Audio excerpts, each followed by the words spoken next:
Hello बच्चों, आज हम डिस्कस करेंगे संधारित्र की प्लेटों के मध्य परावैद्युत माध्यम की उपस्थिति का क्या प्रभाव होता है। तो जो संधारित्र होता है कि ये संधारित्र में हमने क्या लिए थे, प्लस क्यू और माइनस क्यू चार्जेस होते हैं। तो इसके अंदर अगर क्या भर दिया जाता है, कोई परावैद्युत माध्यम भर दिया जाता है तो उसका क्या इफेक्ट आता है, उसके बारे में बात करेंगे। तो हम पहले ही बात कर चुके हैं एक बात की, अगर जो संधारित्र की प्लेट है, एक पर प्लस क्यू आवेश आएगा, एक पर माइनस क्यू आवेश आएगा। ये कैसे आता है, इनको बैटरी से कनेक्ट कर दिया जाता है, बैटरी को फिर डिस्कनेक्ट कर देते हैं तो उसमें जो विद्युत ऊर्जा वो संचित हो जाती है। तो उसके कारण जो इसका विद्युत क्षेत्र होता है उसकी दिशा यहाँ से प्लस से माइनस की ओर होगी। और ये जो अपने पास विद्युत क्षेत्र ई है, जो प्लेट्स के कारण विद्युत क्षेत्र ई है, उसकी वैल्यू हमारे पास क्या आती है, ई इक्वल टू आता है सिग्मा अपॉन एप्सिलॉन 0 आता है। ठीक है, अब इनके अंदर क्या भर दिया जाता है, परावैद्युत पदार्थ भर दिया जाता है। तो परावैद्युत पदार्थ अंदर इनके जो आवेश हैं, इनके कारण ये कि इस विद्युत क्षेत्र के कारण संरेखित होने का क्या करते हैं, प्रयास करते हैं। तो ये जो आवेश है अंदर वो क्या है, बराबर है और प्रकृति विपरीत है। तो जो बीच में जो हैं वो तो क्या हो जाते हैं, नष्ट हो जाते हैं, इनकी इक्वल होके प्लस माइनस होके 0 हो गया। लेकिन जो इनके किनारों पर जो आवेश हैं वो क्या, उनका मान 0 नहीं होता है या पूरे नहीं होते हैं। तो ये जो है, इस पर पृष्ठ आवेश घनत्व है, हमने ई जो प्लेट्स हैं सिप के लिए प्लस आवेश घनत्व क्या प्लस सिग्मा और माइनस सिग्मा लेते हैं। और यहाँ जो पृष्ठ आवेश घनत्व है तो ये क्या होंगे, प्रेरित होंगे। प्रेरित होने के कारण जो पृष्ठ आवेश घनत्व का मान है माइनस सिग्मा पी, और जो प्लस वाली प्लेट है उसके लिए क्या ले लेंगे, प्लस सिग्मा पी। तो प्रेरित जो विद्युत क्षेत्र है उसकी डायरेक्शन क्या होगी, इस विद्युत क्षेत्र के जस्ट अपोजिट होगी। तो प्रेरण के कारण जो विद्युत क्षेत्र का मान है वो क्या जाएगा, यहाँ पे सिग्मा अपॉन क्या जाता है, परावैद्युत क्या भरा हुआ है, हमारा पदार्थ भरा हुआ है। लेकिन यहाँ बात एक बार निर्वात के लिए फिर क्या जाएगा, इस प्रेरण के लिए विद्युत क्षेत्र का मान क्या जाएगा, सिग्मा अपॉन एप्सिलॉन 0 आ जाता है। ठीक है, इसको नंबर क्या दे दिया, 2 दे दिया। हमारे पास प्लेट्स के कारण विद्युत क्षेत्र का मान ई और प्रेरण के कारण विद्युत क्षेत्र का मान क्या ले रहे हैं, ईपी। तो जो परिणामी विद्युत क्षेत्र है वो क्या ले लेते हैं, मैं ई1 ले लूँ इसको। तो जो परिणामी विद्युत क्षेत्र क्या जाएगा, ई माइनस ईपी आ जाएगा। इन जो दोनों हैं इनकी वैल्यूज़ कहाँ पे, इसका सिग्मा पी लेंगे। इनकी वैल्यूज़ हम 1 और 2 को इसमें पुट आउट करेंगे। पुट आउट करते इसमें क्या जाता है, sigma minus sigma p upon क्या आ गया, एप्सिलॉन 0। ये इक्वेशन नंबर क्या दे दी हमने, 3 दे दी।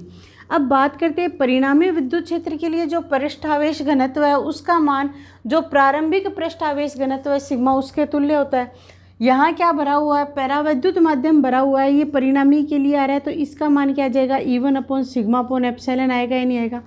एप्सिलॉन की वैल्यू क्या होती है, sigma upon epsilon 0 into epsilon r.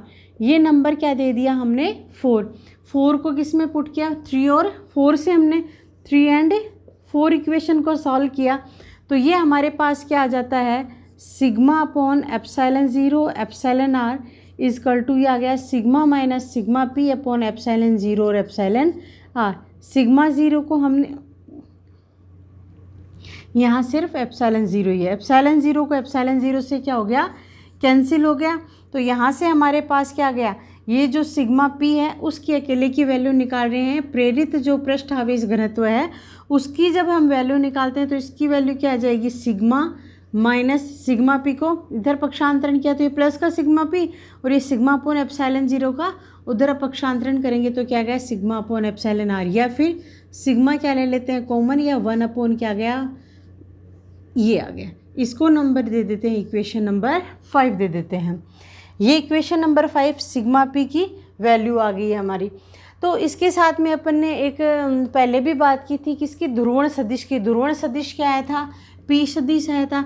ये जो ध्रुवण सदिश है उसकी वैल्यू किसके इक्वल होती है, ये प्रेरित पृष्ठ आवेश घनत्व के क्या होती है, तुल्य होती है। तो ध्रुवण सदिश की हमने क्या निकाली थी, क्या लिखा था, काई ई इंटू क्या गया था यहाँ पर जो परिणामी पृष्ठ आवेश घनत्व E1। तो यहाँ से P ये और ये किसके इक्वल है, सिग्मा P के इक्वल है। हम क्या करेंगे, यहाँ पर E1 की जो वैल्यू है वो लिख दो, या फिर बात किसकी करें, सिग्मा E, और इसे सिग्मा P E1 की वैल्यू क्या आती है अपने पास, सिग्मा अपॉन क्या आ गया था हमारे पास, ये रहा E1। E1 की वैल्यू क्या लिखी थी अपन ने, सिग्मा अपॉन क्या गया था, एप्साइलन, या क्या लिखा था, sigma upon epsilon 0 into epsilon R लिखा था। तो अब हम क्या करेंगे, यहाँ से हमारे पास एक रिलेशन आ सकता है, किसके लिए आ सकता है, यहाँ से हमारे पास रिलेशन आएगा काई ई चुंबकीय प्रवृत्ति और किन किन के बीच में, चुंबकीय प्रवृत्ति और एप्सिलॉन आर के लिए क्या निकाल सकते हैं, रिलेशन निकाल सकते हैं। तो वो क्या होगा, तो ये जो इक्वेशन नंबर 5 है और इसको क्या दे दो, इक्वेशन नंबर 6 दे दो। 6 में E1 की जो वैल्यू अपने पास इक्वेशन नंबर 3 आई थी उससे लिख देते हैं। तो काई ई और ये क्या आ जाएगा, सिग्मा अपॉन क्या आ गया, epsilon 0 epsilon r equal to क्या आ जाएगा, सिग्मा पी की जो वैल्यू हमारे पास आ गई इक्वेशन नंबर 5 से। तो इसे अपन यहाँ लिख देना आपकी इक्वेशन नंबर 3 एंड 5 को किस में पुट आउट करना आपको, 6 में। तो यहाँ से हम लिख देंगे सिग्मा और ये आ गया 1/1, ये एप्सिलॉन 0। सिग्मा से क्या कैंसिल हो गया, सिग्मा कैंसिल हो गया। तो यहाँ से जो काई ई की वैल्यू हमारे पास आ रही है वो क्या आ रही है, एप्सिलॉन 0 एप्सिलॉन आर माइनस क्या आ जाएगा, इससे मल्टीप्लाई होगा तो क्या आ गया, एप्सिलॉन 0 आएगा। या फिर इसकी वैल्यू क्या आ गई, काई ई एप्सिलॉन 0, इसमें से क्या आ गया, कॉमन आ जाएगा और हमारे पास इक्वेशन क्या बच जाएगी, एप्सिलॉन आर माइनस 1।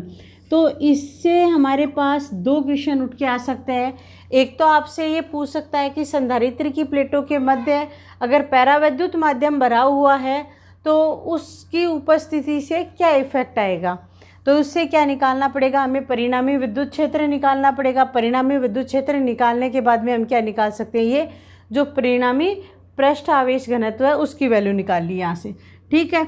और यहाँ से फिर हमारे पास जो इम्पोर्टेंट क्वेश्चन बन रहा है वो ये बन रहा है कि काई ई को क्या बोलते हैं, चुंबकीय प्रवृत्ति, और हमारे पास जो पैरावैद्युतांक उनके बीच में क्या रिलेशन है। या ये पूछ ले काई ई और एप्सिलॉन आर के बीच में हमें क्या निकालना है, रिलेशन बताओ। तो वो यहाँ से क्या आ जाता है, क्वेश्चन बन के आ जाता है। तो ये हो सकता है कि यहाँ से ये इनकी ये पूछ सकते हैं कि विद्युत प्रवृत्ति तथा पैरावैद्युतांक के मध्य रिलेशन क्या है, इसके बारे में बताओ। तो आपको ये पूरा हल करते हुए क्या करना है, यहाँ लास्ट तक इक्वेशन निकालना और यहाँ पर ये क्या हो रहा है, पूरा प्रूव हो रहा है, ठीक है। अभी हमारा जो फिर नेक्स्ट टॉपिक रहेगा क्या रहेगा, समांतर प्लेट संधारित्र की धारिता जबकि प्लेटों के मध्य क्या भरा हुआ हो, कोई पैरावैद्युत पदार्थ भरा हुआ हो। तो इसके लिए क्या करना पड़ेगा, वही हमारे पास पहले तो क्या बना लेंगे, हमारी दो प्लेट्स बना लेंगे जिन पर क्या है प्लस क्यू और माइनस क्यू क्या हो जाएगा, हमारा चार्ज हो जाएगा। इस प्लेट पर प्लस क्यू चार्ज है और ये क्या है, माइनस क्यू इस पर चार्ज है। इन जो दोनों प्लेटें हैं उनके बीच की दूरी है वो क्या है, स्मॉल डी है। और इनके बीच में जो पदार्थ भरा हुआ है वो क्या ले रहे हैं हम, पैरावैद्युतांक भरा हुआ है एप्सिलॉन आर। तो इस सिचुएशन के लिए हमें क्या निकालनी है, इसकी धारिता का मान निकालना है। तो देखो धारिता के लिए हमारे पास जब सब के लिए क्या आएगा, सेम प्रोसेस रहेगा। सबसे पहले बात किसकी करेंगे, विद्युत क्षेत्र की। किसकी बात करेंगे, विद्युत क्षेत्र की।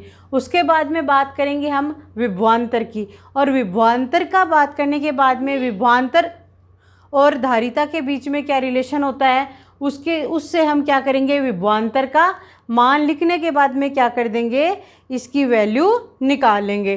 तो यहाँ जब पैरावैद्युतांक भरा हुआ है इसके लिए जो विद्युत क्षेत्र है उसकी वैल्यू क्या आ जाएगी, ई इक्वल टू आ जाएगा सिग्मा अपॉन एप्सिलॉन, या क्या कह सकते हैं sigma upon epsilon 0 into epsilon are.